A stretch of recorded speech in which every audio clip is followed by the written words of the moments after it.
Okay, everyone, so I remembered what I was going to say. First off, I love you, Mr. Kitchen, because you taught me how to speak so eloquently and to write like a total English expert, which I have become. Even though I went to college when I was 12 years old at Kellogg Community College in Albion, Michigan. Well, it's actually based in Battle Creek, but you get the point anyway. Thank you, Mr. Kitchen. I love you. And I'm putting it on a broad scale to let the world know how much I love you and your English expertise. Oh, yeah, and to all the naysayers, just shut up because you don't know anything about anything, and Mr. Kitchen is way better of an English professor than you will ever possibly hope to be.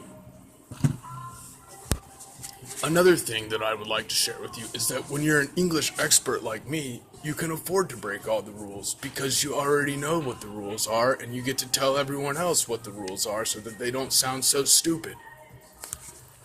Well, that's enough of my spiel about English. Now I'm going to help you and commit another speaking error for you so that you don't do it in the future, such as telling you what I'm about to do right now.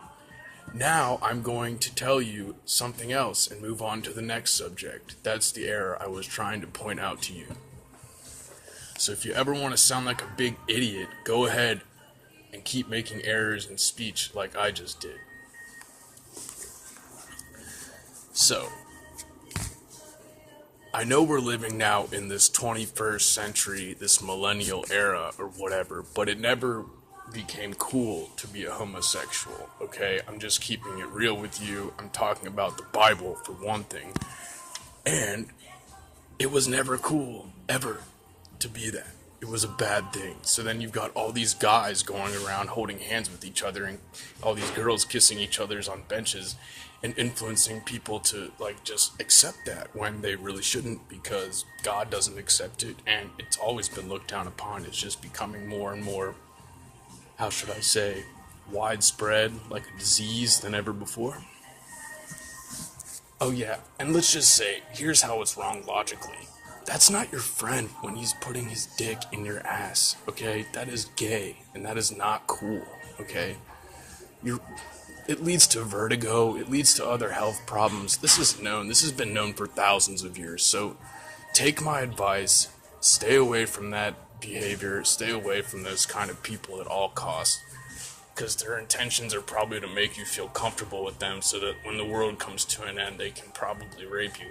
And the world's not going to come to an end because it says in the scriptures that the earth will never be brought to ruin, as written in Isaiah. Alright, now that we've got that settled, another reminder I have for you is that when you're interviewing a potential employee, don't try to make him think that you like him, because I'm there to get a job. I'm not there for you to bat your eyes at me and make me think you're cute. And I'm definitely not there for you to do all this and not hire me, because that's just totally stupid. But sure, I'll go out with you. That's fine. We can do that and call it a day. I'd be glad to do that. Oh yeah, and just a repeat of what I said earlier, don't buy food at Chick-fil-A because they harbor pedophiles. Their managers like to rub and kiss and hug their employees. And they also have it written in their policy that the customer has to initiate the cash register, which pretty much condones savagery and influences people to force them to have to initiate the cash register, which is totally backwards. That's like the church bells ringing and saying, hey everyone, church is open, let's go to church. When in all reality, they should be coming to you and teaching you about the Word of God as it says in the Bible.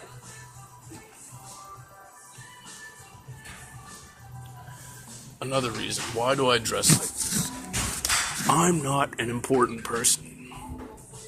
However, it says in the scriptures that money is a protection and that money fills every sort of need. So if I go out in the street and I start walking around like a skateboarder, which I have in the past, I'm going to get treated like a punk-ass skateboarder that skates in other people's parking lots that they don't have business being in because, for one, they're a liability to the property, and number two, it just looks like a drugged-out, thugged-out skateboarder that they portray in the media, and a lot of skateboarders actually do get high and run around and skateboard all day, so you're just putting yourself in a bad light by dressing like one. Oh yeah, and just think about it. If I was gonna get arrested, do I want to get arrested in some skateboard clothing? Do I want to get arrested in a ballerina suit? No, I want to get arrested in a suit so that I actually have some leverage and so that someone will hear what I'm talking about when I show up into the courtroom. And another thing, you gotta recognize everyone is watching what you're doing. The police are watching what you're doing.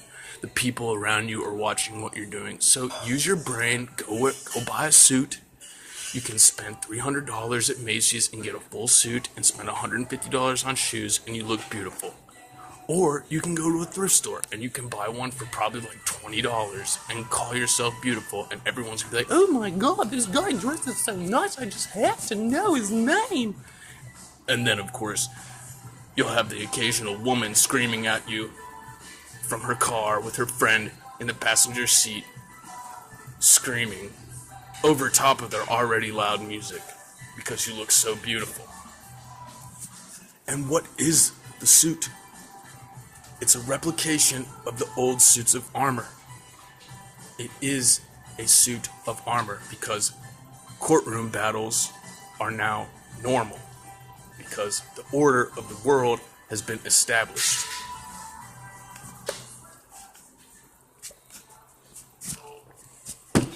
And if you're an idiot and you go and try to wear a suit and go do some stupid stuff, you're gonna get your ass kicked, probably even worse, because you're actually trying to take advantage of the law-abiding citizen look.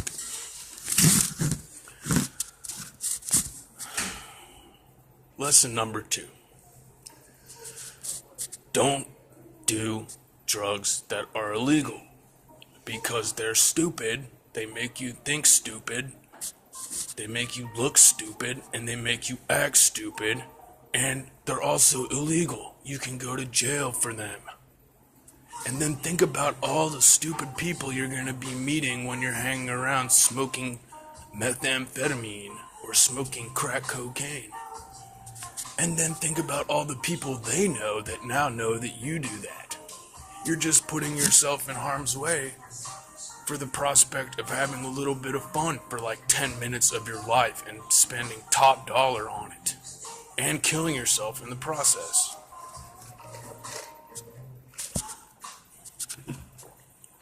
Lesson number 3. If you're gonna go on YouTube and start talking about a whole bunch of real life stuff, you had better be ready to back that real life stuff up with your real life hands, because there's a lot of people that when they see you talking about something, they want to say something about it. So if you want to go and make some rap music, some ghetto gangsta rap music, you better be prepared to deal with the consequences of your actions. For example, in Chirac, they're posting up YouTube videos of all their drive-by shootings. And the reality is that they are ghetto gangstified, and they're prepared to die for their drive-by shootings too. But nonetheless, it's still stupid. Congratulations, you just threw away your life, Chiracians. Now, that's the end of this lesson for this evening.